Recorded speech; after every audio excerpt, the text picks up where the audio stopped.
যুবক যখন সেজদায় যায়, যুবক তো জানে না, ও তো জানে আমার চলায় জমিন কাঁপে, ও তো জানে যে আমার চলায় এলাকা কাঁপে।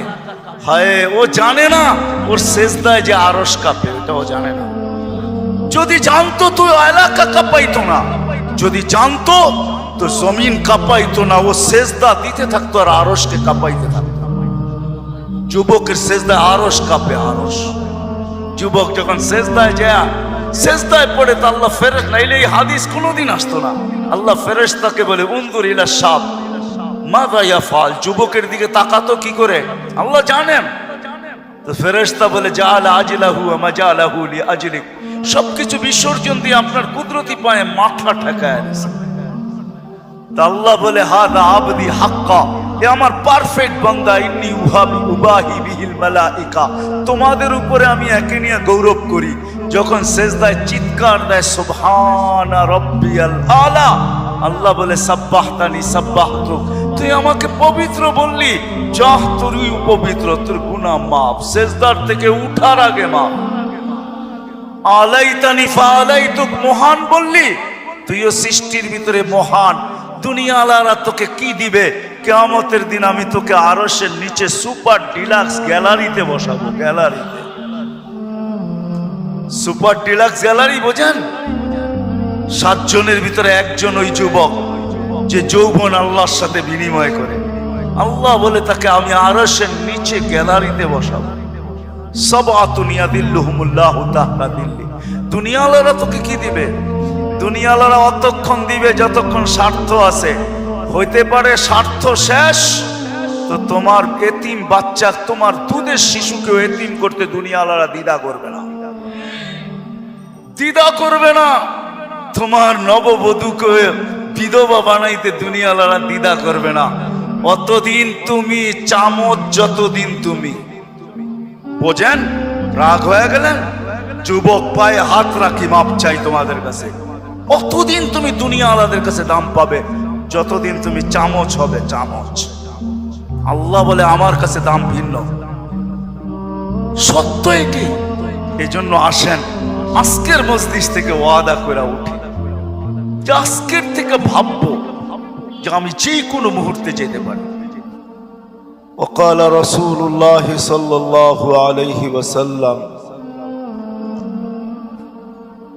سيأتي على أمة زمان يحبون خمسا وينسون خمسا، يحبون الدنيا وينسون الآخرة، يحبون الحياة وينسون الموت، يحبون القصور وينسون القبور، يحبون المال وينسون الحساب، يحبون الخلق وينسون الخالق. وقال رسول الله صلى الله عليه وسلم أنا بريء منهم وهم براء مني، أو كما قال عليه الصلاة والسلام। উক্ত মাহফিলের সম্মানিত সভাপতি, উপস্থিত উলামায়ে কেরাম, এলাকা থেকে আগত মুসলমান ভাইয়েরা, যেই পর্যন্ত লাউড স্পিকারের আওয়াজ পৌঁছতেছে পর্দার অন্তরালে মা ও বোনেরা, কোরআন হাদিস থেকে যতটুকুই তেলাওয়াত করলাম, আশা রাখি একই সামনে রেখে কিছু কথা রাখবো, সাথে সাথে দোয়ার দরখাস্ত। আল্লাহ আমাকে, আপনাদেরকে, সমগ্র শ্রোতাকে দিলের কানে শোনা, বিবেক বুদ্ধি দ্বারা ভাবা এবং ছোট জীবনটায় আমল করার তৌফিক দান করে। কথা শুরু করার আগে একটা কথা বুঝাইতে চেষ্টা করব। এই ছোট জীবনটা ইবাদতের পরিধি অনেক বেশি না, ইবাদতের পরিধি কিন্তু অনেক কম। 24 ঘন্টা দেখবেন তো মাত্র 5 ওয়াক্ত নামাজ। যদি বেশি সময় নিয়েও পড়া হয় তাহলে 2 থেকে 2.5 ঘন্টা লাগে। সারা বছরে যদি ইবাদতের পরিধি দেখি তাহলে শুধু 1 মাস রমজানের রোজা, কখনো 29 হয়, কখনো 30 হয়, 31 এই জীবনে হয়ও না, আর কোনোদিন হবেও না। হজের পরিধি যদি দেখি তো জীবনে একবার, যাকাতের পরিধি যদি দেখি তো বৎসরে একবার, মাত্র 2.5%। সবগুলা মিলাইলে ইবাদতের পরিধি খুব কম। কিন্তু প্রশ্ন হলো বাকি জীবনটা আর কি? এটুকুই কি ইবাদতের পরিধি আর এখানেই শেষ? এমন না। বাকি সময়টা হলো যেটাকে আমাদের পরিভাষায় বলা হয় আদাবে জিন্দেগি। সময়টা কিভাবে কাটাবে এটার জন্য নিয়ম পদ্ধতি। যখন নিয়ম পদ্ধতিতে বাকি সময়টা কাটাবে, তো যদিও ইবাদতের পরিধি খুব কম, কিন্তু নিয়ম পদ্ধতি মানার কারণে পুরাটা সময় ইবাদতে রূপান্তরিত হবে।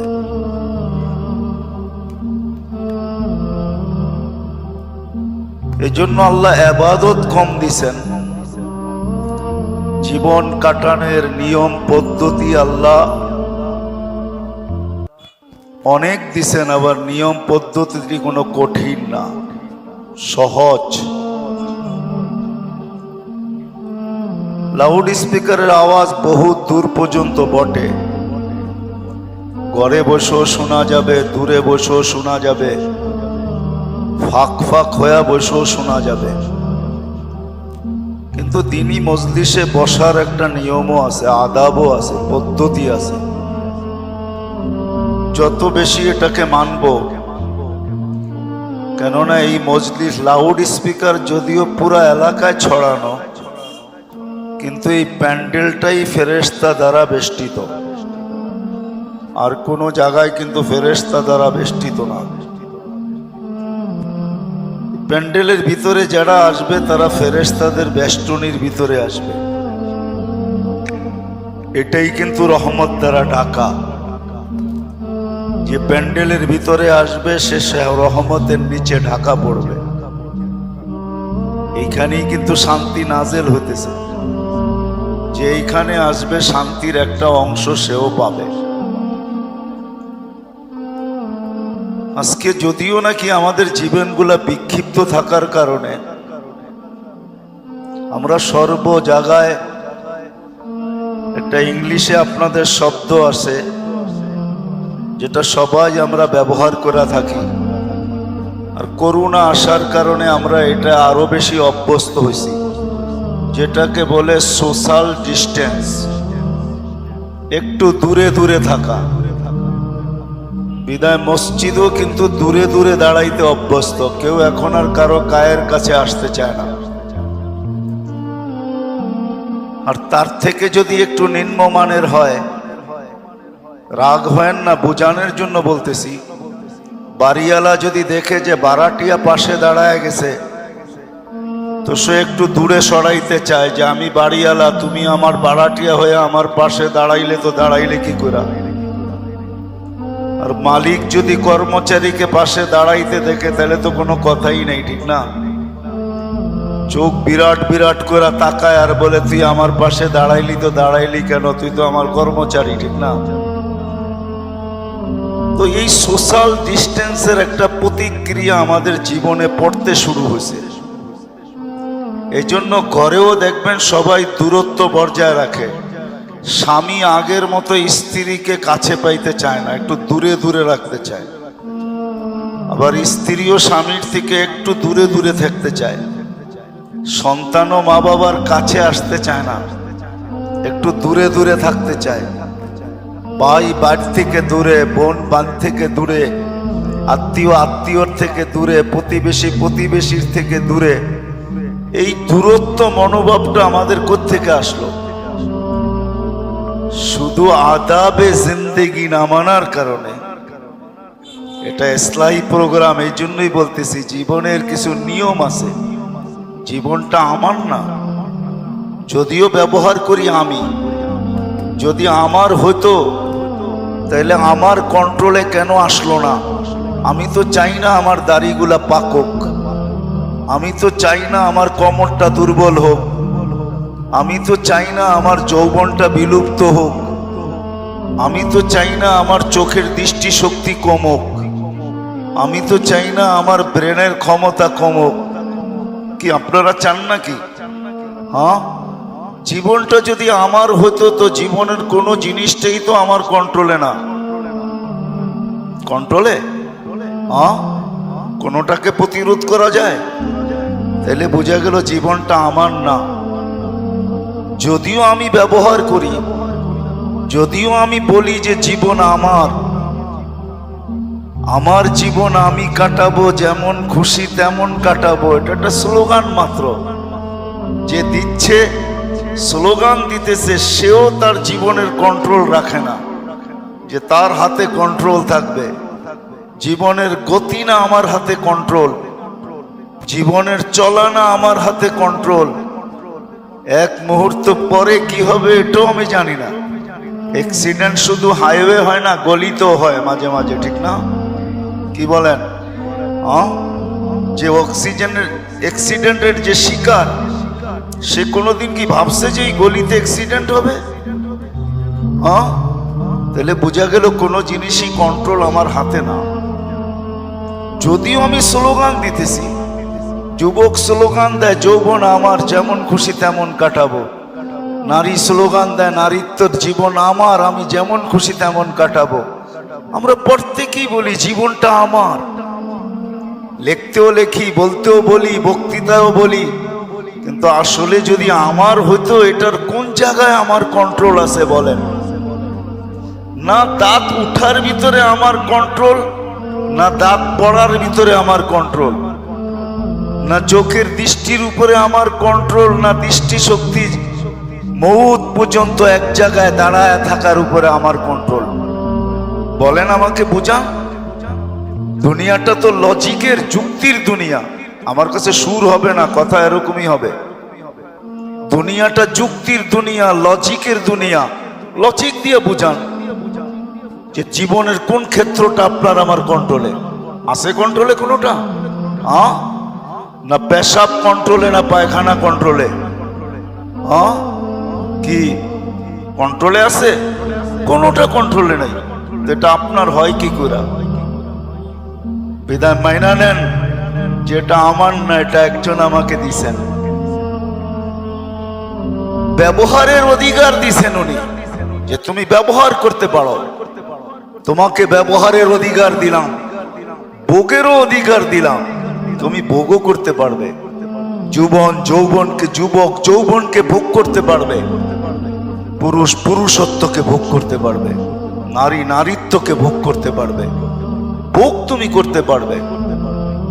তোমাকে অধিকার দিলাম, ব্যবহারেরও অধিকার দিলাম, ভোগেরও অধিকার দিলাম, কিন্তু এটা তোমার না, এটা মালিকের, যিনি এক ফোঁটা পানির থেকে আমাদেরকে অস্তিত্ব দিয়েছেন। মিম্মা ইম্মাহিন, এক ফোঁটা পানির থেকে।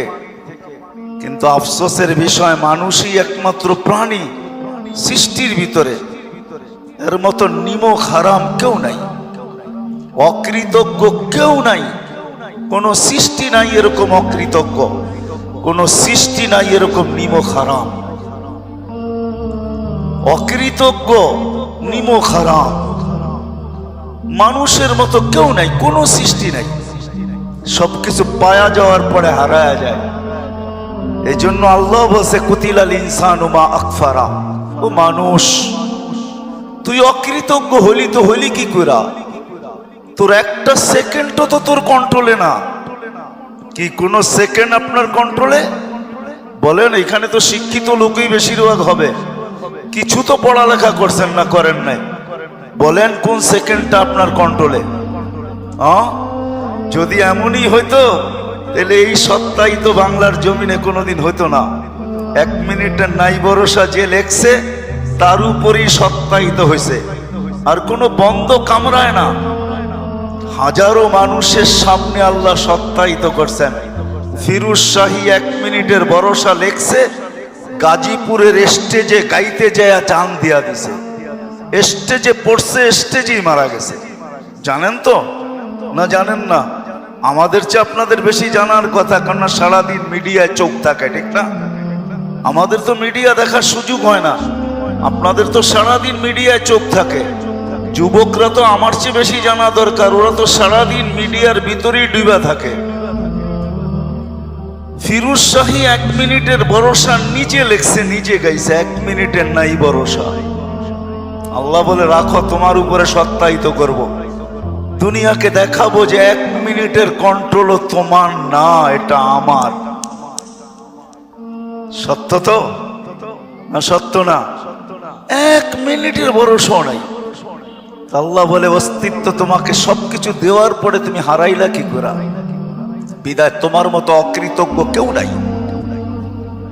মানুষই সৃষ্টির ভিতরে সবচেয়ে অকৃতজ্ঞ, সবচেয়ে নিমক হারাম, যে 1 সেকেন্ডের ভরসা রাখে না। রাগ হয়ে যাবেন? হ্যাঁ, আল্লাহ না করুক, আল্লাহ না করুক, এই এলাকায় পাওয়া যাবে হয়তো 2-4 জন রোগী, নাও পাওয়া যেতে পারে, না পাওয়া যাক এটাই দোয়া করি। কিডনির সমস্যা যাদের হয়, যাদের ডায়ালিসিস করতে হয়, কখনো কখনো সপ্তাহে 3 থেকে 4 বার ডায়ালিসিস করতে হয়। যদি 4 বার করতে হয় তো 3 ঘন্টা করে ডেলি, প্রতি সপ্তাহে 12 ঘন্টা ডায়ালিসিসে যায়। জিজ্ঞাসা করেন একবার ডায়ালিসিস করতে কয় টাকা লাগে? যদি সপ্তাহে 4 বার ডায়ালিসিস হয় তাহলে 4 সপ্তাহে 16 বার ডায়ালিসিস লাগে। কতবার? 4 16 কত? 64 ঘন্টা লাগে মাসে ডায়ালিসিস করতে, টাকা বাদেই দিলাম। আর আল্লাহ কুদরত দ্বারা আপনার আর আমার ডেলি 36 বার ডায়ালিসিস করেন কুদরত দিয়া। এই জন্যই আল্লাহ বলছে, মানুষ তোর মতো নিমক হারাম কেউ নাই, তোর মতো অকৃতজ্ঞ কেউ নাই। ডেলি 24 ঘন্টায় 36 বার ডায়ালিসিস হয় এই রক্ত, 24 ঘন্টায়। জান জান, আপনাদের ডাক্তারি বিজ্ঞানকে জিজ্ঞাসা করে দেখেন আমার কথা সত্য না মিথ্যা। WHO তে সার্চ দিয়া দেখেন, 24 ঘন্টায় যুবক জানে না যে ওর ডেলি 36 বার ডায়ালিসিস হইতেছে। নারী জানে না 36 বার ডায়ালিসিস হইতেছে। পুরুষ জানে না 36 বার ডায়ালিসিস হইতেছে। একবার ডায়ালিসিসে যদি 7,000 টাকা লাগে, তো ডেলি 36 বার যদি কুদরত মেশিন দিয়া হইতো তাহলে কত টাকা লাগতো? কত টাকা? হ্যাঁ, এই বাড়ি আর বিল্ডিং বিক্রি করে দিয়েও পোষানো যেত না। কি বুঝে আসে আমার কথা? রাগ হয়ে যায় না, বুঝানোর জন্য বলতেছে। আল্লাহ বলে, মানুষ তোর মতো অকৃতজ্ঞ কেউ নাই। 1 ফোঁটা পানির থেকে তোকে অস্তিত্ব দিলাম, সৃষ্টির ভিতরে সবচেয়ে সুন্দর ভাবে দিলাম, সব সৃষ্টিকে হুকুম দিয়া তৈরি করলাম, তোকে কুদরতি হাতের ছোঁয়া দিয়া তৈরি করলাম।